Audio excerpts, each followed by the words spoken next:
What if the biggest reason you feel stuck isn't your job, your past, or your surroundings, but your refusal to get uncomfortable? What if comfort was the slow poison and struggle was the secret cure you've been avoiding? And what if the ancient Stoics had already mapped a way out long before we even realized we were trapped? Most people today are quietly breaking not from a lack of intelligence, not from a lack of opportunity, but from a lack of mental strength. We scroll endlessly, comparing our lives to strangers, feeding envy like it's normal. We chase ease and comfort, yet we feel more drained than ever. We avoid anything hard, yet still suffer daily. You know, something doesn't add up. The harsh truth is this: comfort is silently weakening us, while discomfort, though unpleasant, contains the seed of real power. And here's where it gets interesting. The Stoics knew this. Long before social media, smartphones, or self-help books, they understood what we're just now waking up to. Marcus Aurelius, yes, an emperor of Rome and one of the greatest Stoic minds in history, once wrote, "You have power over your mind, not outside events. Realize this, and you will find strength." That's not just a poetic quote. That's a weapon, a compass, a lifeline in chaos. Stoicism doesn't promise an easy life. It prepares you for a hard one and teaches you how to remain unshaken through it all. In this video, we're going deep into 8 raw, brutal Stoic laws that aren't about hype or motivation. They're about clarity, challenge, and change. These laws were forged in the fire of ancient Rome, and yet they speak directly to the chaos of modern life. But before we begin, I need you to pause and make a choice. If you're serious about growth, don't watch this like it's background noise. This isn't just another clip to scroll past. This is a mental training ground. Like the video now if you're ready. Leave a comment when something cuts deep. Share it with someone who needs to wake up. And most importantly, don't skip anything. The law you ignore might be the one you need most. Now, let's begin. Law number 1. Embrace discomfort like a friend. That might sound strange at first, but think about it. When did your deepest growth ever come from ease? Was it when life felt light and smooth? Or was it when everything broke apart and you had to choose stay broken or rise stronger? The Stoics knew the answer. Marcus Aurelius endured betrayal, illness, and war, yet he remained steady. He didn't avoid hardship. He welcomed it as a forge. He said, "The impediment to action advances action. What stands in the way becomes the way." That's not poetic fluff. That's law. Every obstacle sharpens your will. Every delay tests your patience. Every rejection trains your resilience. While modern life tells us to avoid anything painful, Stoicism leans in and whispers, train for it. That cold shower when you want warmth. That difficult conversation you're scared to have. That last rep in the gym when your body says no. These are not punishments. They are practice. The Stoics believe that choosing controlled discomfort builds a core that won't collapse when real storms arrive. Seneca, another Stoic, intentionally slept on hard floors, ate plain food, and wore rough clothes not because he hated himself, but because he was training for life. He knew when the world strips away your comforts, you shouldn't be surprised. You should be ready. Discomfort is not your enemy. It's your mirror. It shows you who you are and who you're becoming. And that's exactly where we left off, realizing that discomfort isn't something to run from, but something to lean into, like a sparring partner shaping your inner strength. Because when you stop dodging the little struggles, you stop fearing the bigger ones. We avoid small pain today only to face greater pain tomorrow. But if you walk through the fire with your eyes open with full awareness, something begins to shift. You stop dreading the pain. You begin to see it as a teacher. That's the moment real freedom begins. From now on, treat discomfort like a training ground. Yes, it might bruise you, but it's building you. So choose one small discomfort today. Don't overthink it. Don't wait. Cold shower? Take it.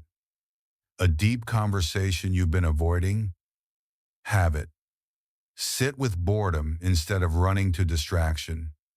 These moments, however small, forge the core of warriors. Because the only way to become unshakable is to stop running. You're here to grow stronger, not safer. Say it with me in the comments. Discomfort is my training ground. Now let's go deeper. Number 2, stop being owned by your emotions. Take a breath and think, how often do your feelings hijack your day? Someone says something rude and you instantly snap. Plans change unexpectedly and your mood crashes. You feel tired, so you skip your workout, your focus, your discipline. Sound familiar? You're not alone. It happens to all of us. But here's the hard truth. If your emotions are steering the wheel, you are no longer the driver. You're a passenger chained to whatever wind of feeling blows through you. And the Stoics believe that kind of slavery is worse than chains on your wrists. Epictetus, who was once a literal slave and later became a Stoic master, put it bluntly, anyone capable of angering you becomes your master. Think about that. Someone cuts you off in traffic, you give away your peace. A breakup happens, you surrender your identity. One toxic comment online, and suddenly your entire sense of worth is gone. That's not power, that's surrender. But Stoicism doesn't ask you to become numb or cold. It invites you to rise above the impulse. Not to suppress, but to understand, to observe your emotion, and choose how to respond instead of reacting blindly. That's the difference between a child and a Stoic. A child throws a tantrum. A Stoic sits quietly in the storm and thinks.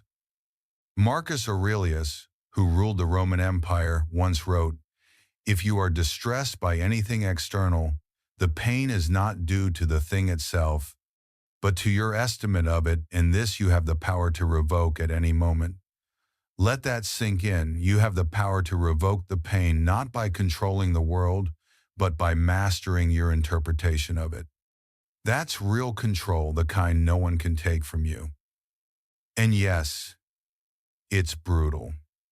Because it means you can no longer blame others. You can't say, "She ruined my day," or "He made me mad." You come face to face with the truth. Your reaction was your choice. But here's the beautiful part, you can choose again. You can feel anger without lashing out. You can feel fear and still take the next step. You can feel sadness without letting it consume you. That's not weakness, that's emotional strength. That's Stoic freedom. So next time something triggers you, pause. Just breathe. Ask yourself, is this feeling useful right now? Respond with calm, with clarity. That's not being robotic, that's being in control. And the moment you stop being dragged around by your emotions, you begin to show up differently. You become steady, composed. People feel it. They notice. Because in a world where everyone is reactive, calm is magnetic. And being grounded in your own emotional discipline, that's rare. That's power. And once you start grounding yourself in emotional clarity, Something powerful shifts. You stop being tossed around by life and begin standing in it with calm, steady strength. That kind of stability is rare. It draws people in. It's quiet but unstoppable.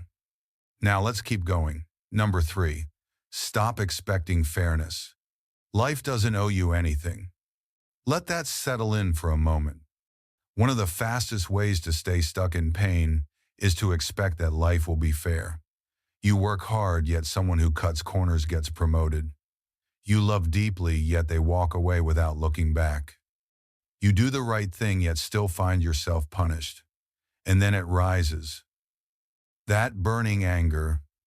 This isn't fair. But here's the Stoic truth. Fairness is a myth we've created, not a natural law of the universe. Marcus Aurelius once wrote, "You can commit injustice by doing nothing."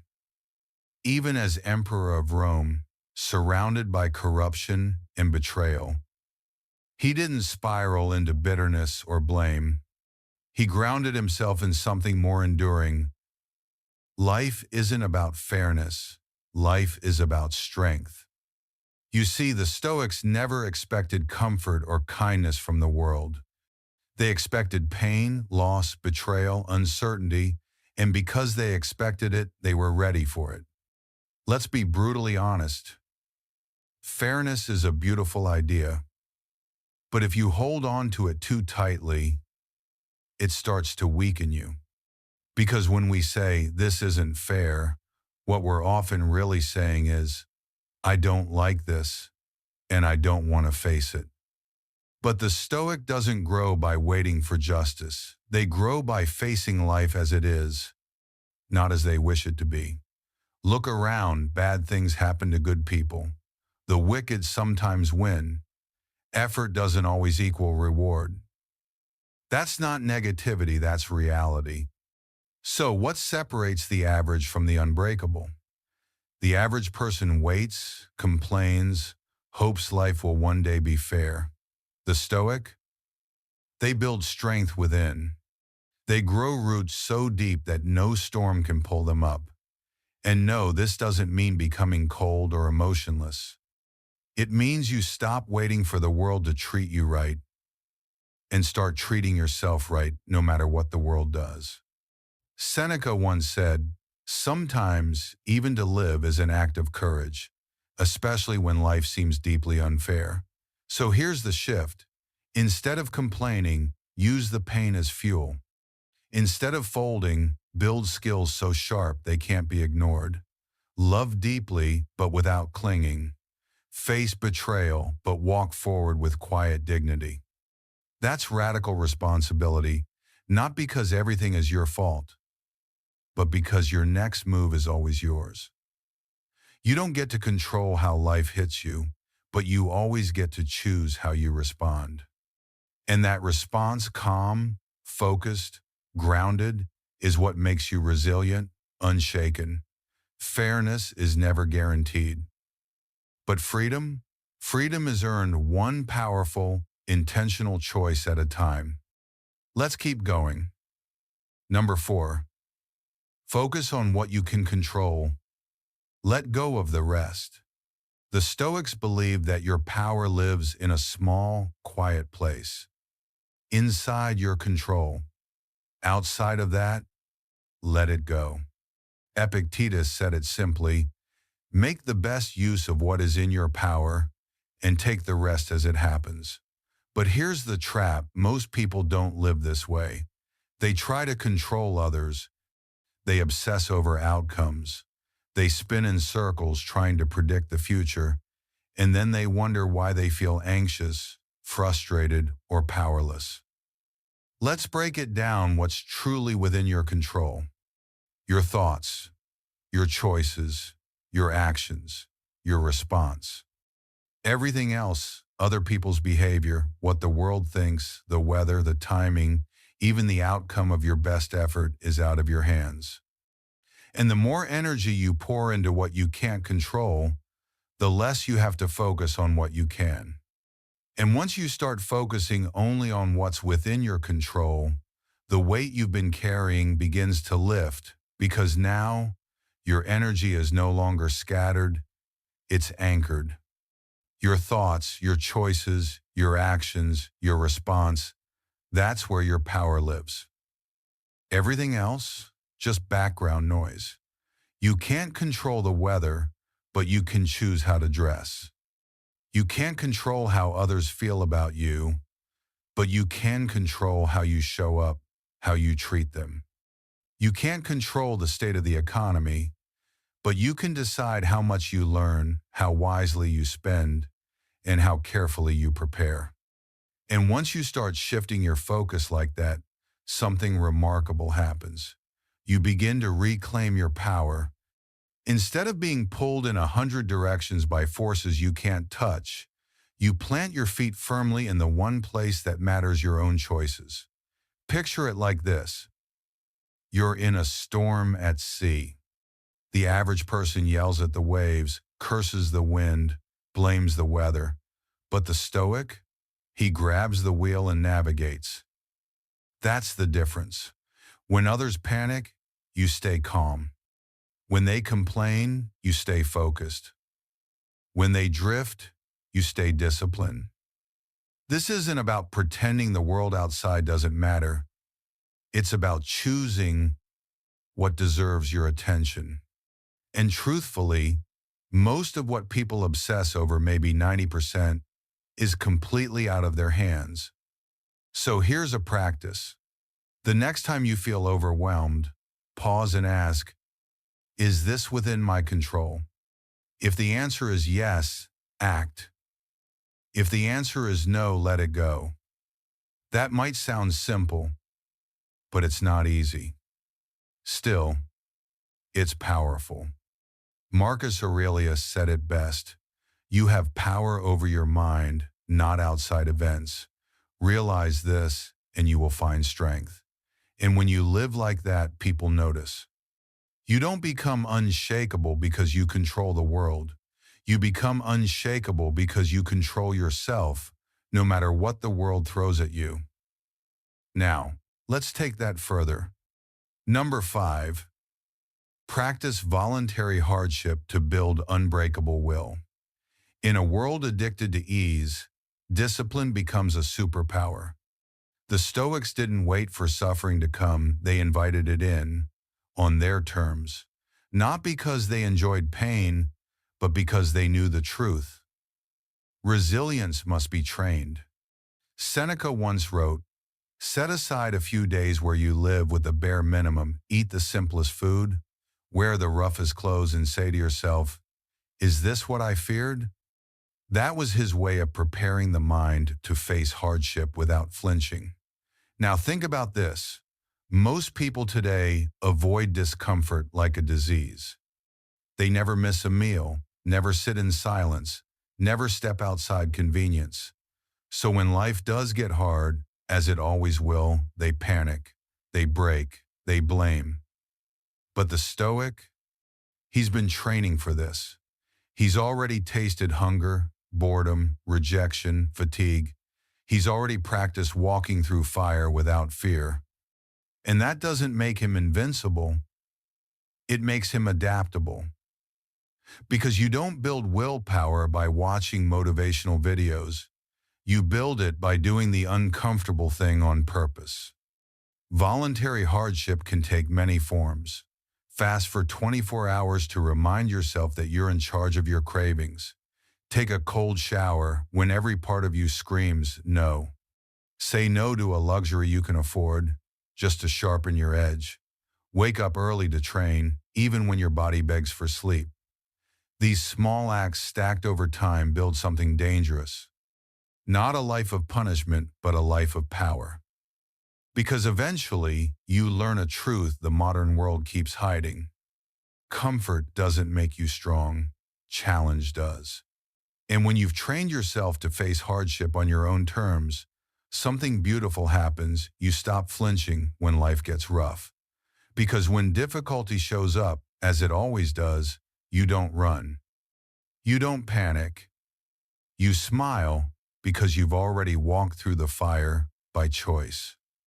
Marcus Aurelius led during plagues, betrayals, and brutal wars, yet his writings radiate calm and clarity. Why? Because he wasn't surprised by struggle. He expected it, and when hardship is expected, it loses its power to paralyze you. So instead of asking, how can I make life easier? Try asking, how can I become stronger? Practice hunger. Practice stillness. Practice discomfort, boredom, fatigue, rejection while staying focused and steady through it all. Because sooner or later, life will hit you with more than you think you can handle. And when that moment comes, you'll rise not because life got easier, but because you got stronger. Let's keep going. Law number 6. Detach from outcomes, fall in love with the process. We're raised to chase results, land the job, win the deal, hit the goal, make the money, be admired.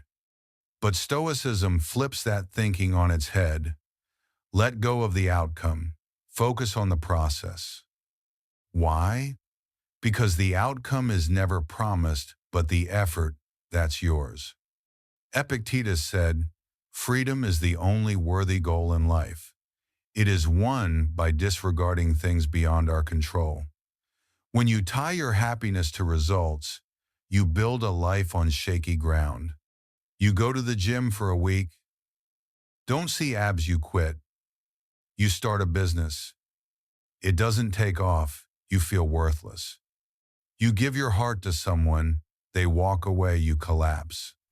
But what if, instead of chasing the outcome, you fell in love with the showing up, the writing, the thinking, the building, the learning, the daily commitment? That's the Stoic way. Because when your heart belongs to the process, you always win even if the result isn't what you imagined. And here's the twist. When you let go of needing the outcome, you often achieve more. Why? Because now you're not desperate. You're not clinging. You're not chasing applause or approval. You're grounded. You act with intention, not for validation, but for purpose. Marcus Aurelius said, never let the future disturb you. You will meet it if you must, with the same weapons of reason that arm you today. In other words, don't waste your peace worrying about tomorrow. Just work your process with courage now. If you're a writer, write not to go viral, but to sharpen your mind. If you're training, do it not just to win, but to master your body. If you're building something, build not for praise, but for pride in the effort. Because the moment you tie your worth to outcomes, you become fragile. The moment you root your identity in discipline, clarity, and intention, you become unstoppable. Here's a mindset shift. Show up as if the result is already handled, and all that's left is to enjoy the craft. Whether you fail or succeed, that's just extra. You've already won because you showed up. Now let's move to law number 7. Embrace death, live with urgency and purpose. Most people walk through life like they're going to live forever. They waste hours, delay their dreams, stay stuck in old habits, and even worse, relationships. But the Stoics thought about death daily, not to be dark, but to wake themselves up. Marcus Aurelius wrote, you could leave life right now. Let that determine what you do, say, and when you stop obsessing over outcomes and begin to move with quiet purpose, you start to feel something deeper, urgency, not the frantic, panicked kind, but the kind that comes from remembering one powerful truth. Life is short, and none of us get to choose when it ends. That's not fear, that's freedom. The kind of freedom that wakes you up. Because every moment you waste is a moment you never get back. Let that sink in. You don't get to wait for someday. You don't get to keep telling yourself, I'll do it later. You don't get to assume that tomorrow is guaranteed. The Stoics practiced something called memento mori. Remember, you will die. But they didn't repeat this to be dark or dramatic. They said it to stay focused, to stay present, to stay intentional. Because once you truly grasp how little time you have, you stop squandering it. You stop scrolling for hours. You stop getting pulled into meaningless arguments. You stop tolerating half-hearted efforts and shallow distractions. And instead, you begin. You create. You speak love out loud. You take action not later, but now. Seneca once wrote, "It's not that we have a short time to live, but that we waste a lot of it." You may not get to control how long you live, but you absolutely get to control how deeply you live. And the most dangerous lie you'll ever hear is this: there's plenty of time. No, there isn't. That risk you keep avoiding, that project you keep pushing off, that person you still haven't forgiven, that change you keep saying you'll make next year, this is your moment. This is your time. The Stoic doesn't ignore death. He stares it in the face and says, "You will not catch me sleeping on my life." And that awareness, it doesn't make you anxious. It makes you come alive. Because the person who truly remembers death begins to speak with honesty, to love with openness, to work with urgency, to let go of ego, and to stop fearing failure. Why? Because the real failure is wasting the life you've been given. So live like you're on borrowed time, because you are. And when you do, something changes. You stop chasing empty approval. You move with clarity, with courage. People feel it. You feel it. Now we arrive at the final law. Number 8. Be a warrior for virtue, not for applause.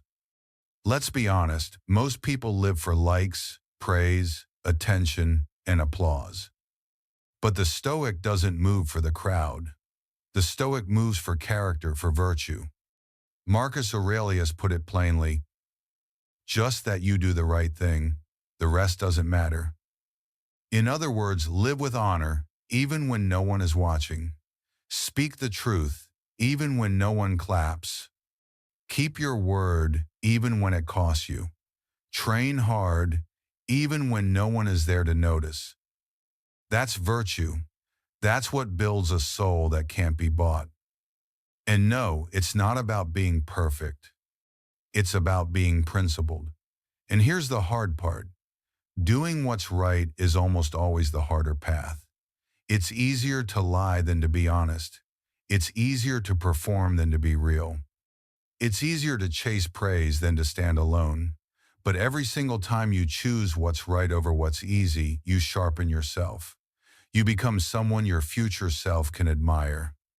You build a quiet strength, one no one can take away. Seneca once said, "I will govern my life and thoughts as if the whole world were to see the one and read the other." That's real power. That's a life that doesn't fall apart under pressure because it's built on something solid. And when you choose to live by principle, not applause, everything changes. In a world obsessed with image, the Stoic stays real. In a world of noise, the Stoic stays still. In a world of constant performance, the Stoic remains genuine. So if you truly want to become unshakable, don't move for praise, move for your values. Live in such a way that even if stripped of your status, wealth, or followers, you'd still stand tall. Because what grounds you isn't external. The moment you stop needing the crowd is the moment you become the kind of person they quietly admire. Be the warrior who fights for what's right, not what's popular. And even if you must walk alone, walk like it's the only path that matters. If you've made it this far, it means something inside you is shifting, ready to let go of the noise, the weakness, the emotional clutter, and step into something stronger. Not perfection, but clarity. Not control over others, but mastery over yourself. That's the Stoic path. It doesn't offer comfort, it offers direction, meaning, strength. Marcus Aurelius, Seneca, Epictetus, they didn't write for calm days. They wrote for battle, for betrayal, for loss, for life. And they reminded us, true power doesn't live in muscles or money. It lives in the one who keeps their word, the one who chooses courage over comfort, the one who does what's right when no one's watching. So don't wait for motivation. Don't wait for the perfect moment. Begin now. Train your mind. Expect resistance. Let go of outcomes. Stay loyal to your principles. And live like your time is running out, because it is. And here's the truth: you don't need applause. You don't need approval. You don't need to be understood. Because when you walk the Stoic path, you build your strength from within. And that kind of power, it's rare, it's real, and it's already in you. So if this message stirred something, if it challenged you, or helped you remember who you are, don't let it pass by. Like the video if it spoke to you. Drop a comment with the law that hit you the hardest. Share this with someone who's ready to grow. And most importantly, subscribe to the channel. Here at the Stoic Room, we're not just making noise, we're building a quiet, focused community. A space for those who want to live with purpose, discipline, and emotional clarity. And if you're ready to keep walking this path, explore our playlist. Stoic Wisdom, Mastering Emotions and Inner Strength. Every video is crafted to help you go deeper into yourself, your thoughts, and your life. Until next time, stay calm, stay strong, and keep walking the Stoic path.